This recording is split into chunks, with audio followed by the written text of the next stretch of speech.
Comment aimer ? Je ne sais plus comment faire depuis que tu es mort et que tu as laissé ce vide en moi. J'ai l'impression que personne ne pourra le combler. Je ne sais pas bien s'il faudrait remplir ce néant. Combien de temps il me faudra pour réapprendre ? Comment t'aimer ? Dans un monde où la question de la mort est souvent taboue, où vivre un deuil signifie encore être jugé, provoquer de la gêne, de l'incompréhension, quand ce n'est pas de la pitié, la grande question est celle-ci. Comment des orphelins comme nous, qui avons vécu très tôt la mort d'un parent, qui ne voulons pas porter ce poids sur nos épaules toute notre vie, ni qu'il impacte nos relations actuelles, comment nous pouvons y donner un sens nouveau, construire des relations plus profondes, et surtout, comment nous reprenons le pouvoir sur nos vies ? Mon nom est Johan, et bienvenue chez les orphelins résilients. En quoi l'amour conditionné pourrit tes relations dans ton couple et dans ta famille, et comment l'amour inconditionnel peut te guider et t'aider dans ton deuil ? Alors il y a des pièges dans l'éducation dans laquelle on a grandi, à l'école, auprès de nos parents et de nos familles. Et en grandissant, tu as peut-être entendu des choses comme si tu es bien sage, tu auras un cadeau. Ou si tu ranges ta chambre, tu auras un bisou. Si tu as des bonnes notes à l'école, tu auras des beaux cadeaux pour ton anniversaire. Et ça, d'une certaine façon, ça inscrit dans notre façon d'agir un schéma inconscient d'amour conditionné. Derrière ça, ce que ça inscrit inconsciemment dans ta tête, même si ce n'est pas forcément ce que les adultes ont cherché à faire, c'est « je t'aime si tu es sage »,« je t'aime si tu as bien rangé ta chambre »,« je t'aime si tu finis sous ton assiette ». Et sous-entendu derrière ça, sinon si tu le fais pas, tu seras puni et tu seras envoyé dans ta chambre sans dessert et donc je te retirerai cet amour que je te donne. Et peut-être ces adultes, ils ont bien voulu faire, peut-être c'était pas ça qu'ils ont voulu créer, mais c'est comme ça que ça a été reçu et c'est comme ça que ça a été perçu. Évidemment, c'est un schéma qui est manipulateur parce que pour que tu fasses ça, pour que tu fasses quelque chose que moi j'ai envie de te faire, je te prive d'amour. Et le besoin de sécurité affective, il est primordial à notre survie, il est primordial à notre bien-être. Donc on a souvent préféré être gentil et obéir plutôt que de risquer de perdre l'amour. Et ce schéma qui s'est inscrit en nous, on va aller le reproduire après dans notre vie d'adulte et c'est un schéma qui crée beaucoup de conflits, beaucoup de mésententes et de souffrances. Parce que c'est un schéma qui est faux, car en fait, je peux être en désaccord, je peux exprimer mon opinion, je peux être en colère contre toi et en même temps tenir à cet amour qui nous lie. De cette manière, en fait, par ce schéma-là de l'amour conditionné, on a plus appris à faire des choses pour plaire qu'à être quelqu'un, qu'à écouter nos propres envies. Ce « je t'aime si » a souvent conditionné une dépendance au regard des autres.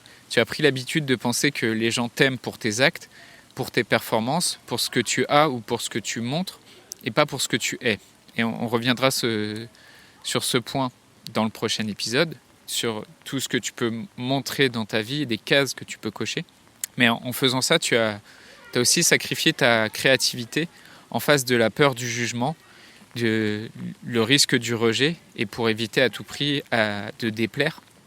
Et d'un côté, parfois tu reçois de l'amour conditionnel ou de l'amour conditionné, mais toi aussi ça t'arrive de le donner de la même manière, en te disant je t'aime si tu es en forme, si tu es quelqu'un qui m'inspire, je t'aime si tu prends bien soin de moi. Mais l'amour conditionnel, c'est du marchandage. Et en fait, on ne peut pas être heureux avec cette forme d'amour parce qu'on est toujours dépendant de l'autre et l'autre est toujours dépendant de soi.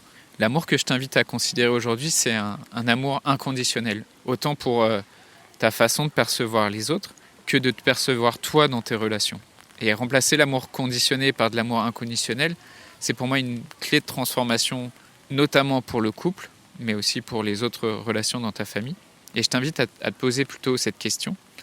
Quand quelqu'un n'est pas d'accord avec toi, quand cette personne a dit quelque chose qui semble complètement étranger à ma façon de penser, cette personne fait quelque chose que je ne comprends pas ou qui ne me plaît pas, je fais une pause et je me dis « Tiens, c'est intéressant ça, qu'est-ce que ça réveille en moi ? Pourquoi j'ai besoin à tout prix que cette personne elle se comporte comme je l'entends pour être heureux ?»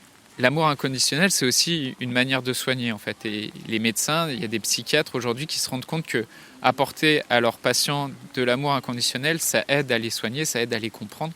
Et je voudrais te prendre comme exemple le docteur Harrison, qui est une physicienne et une psychiatre américaine qui est spécialisée dans les addictions et qui a un centre de traitement des addictions qui s'appelle Eleanor Health. Ce qu'elle dit, le docteur Harrison, c'est que quand elle a une personne qui vient la voir et qui lui dit, donc spécialisée dans les addictions, quand cette personne lui dit je vais arrêter de consommer de l'héroïne, mais je risque de continuer à le faire le week-end, qu'est-ce qu'elle lui répond? Parce qu'un médecin classique qui traite la toxicomanie, il refuserait de traiter cette personne parce qu'il prône l'abstinence complète et totale, et c'est souvent ça qui est prôné dans le traitement des addictions. Et ce médecin, traditionnellement, il refuserait de traiter cette personne et la laisserait seule avec son problème. Mais c'est pas ce que fait le docteur Harrison. Ce qu'elle fait, c'est qu'elle va quand même aider cette personne parce qu'elle se dit que c'est au moins 5 jours sur 7 où elle n'a pas à s'inquiéter à la mort d'une personne par overdose. Et donc, ces patients se sentent compris, se sentent acceptés pour ce qu'ils sont, pour là où ils sont. Et c'est ça de l'amour inconditionnel. C'est ça ce que ça permet, l'amour inconditionnel. Et je vais finir sur cette question de l'amour inconditionnel par un témoignage d'orphelin résilient que je trouve inspirant et dont je t'ai déjà parlé. C'est Hervé Temim, qui est un grand avocat au barreau de Paris, dont le père est mort quand il était enfant et qui témoigne sur cet amour inconditionnel et sur ce qui est devenu l'amour pour son père depuis la mort de son père. L'amour de mon père, je l'ai ressenti à distance. J'ai continué à avoir un amour inconditionnel pour lui, même après sa mort, puisque justement il n'était pas là. Il n'y avait aucune contrepartie. Il était omniprésent pour moi. Et toi, qu'est-ce que ça réveille en toi, parfois, cette envie aussi d'avoir raison?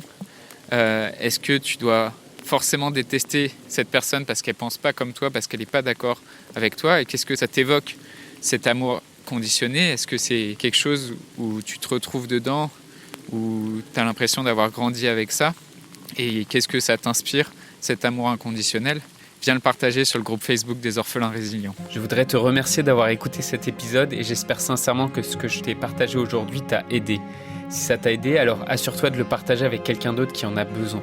J'ai créé récemment un groupe Facebook qui rassemble des orphelins ayant pour mission de partager leur expérience et de s'entraider. Ce groupe s'appelle Orphelins Résilients et l'accès est gratuit. Tu peux retrouver tous les détails pour rejoindre le groupe dans la description du podcast. Orphelins Résilients, c'est une communauté d'orphelins entreprenants, audacieux, ayant réellement envie de faire une différence dans leurs relations auprès de leurs proches et avoir une vie de couple inspirante.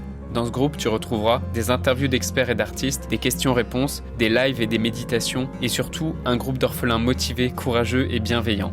Donc je t'invite à rejoindre le groupe dès maintenant, c'est l'endroit dans lequel je partage le plus de contenu en ce moment.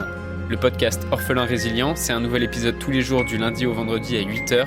Merci encore pour ton écoute. Je te laisse découvrir le sujet du prochain épisode. À très vite. Dans le prochain épisode, on parlera de chercher à cocher des cases dans sa vie d'orphelin. Comment ça peut te bloquer aussi dans ton deuil.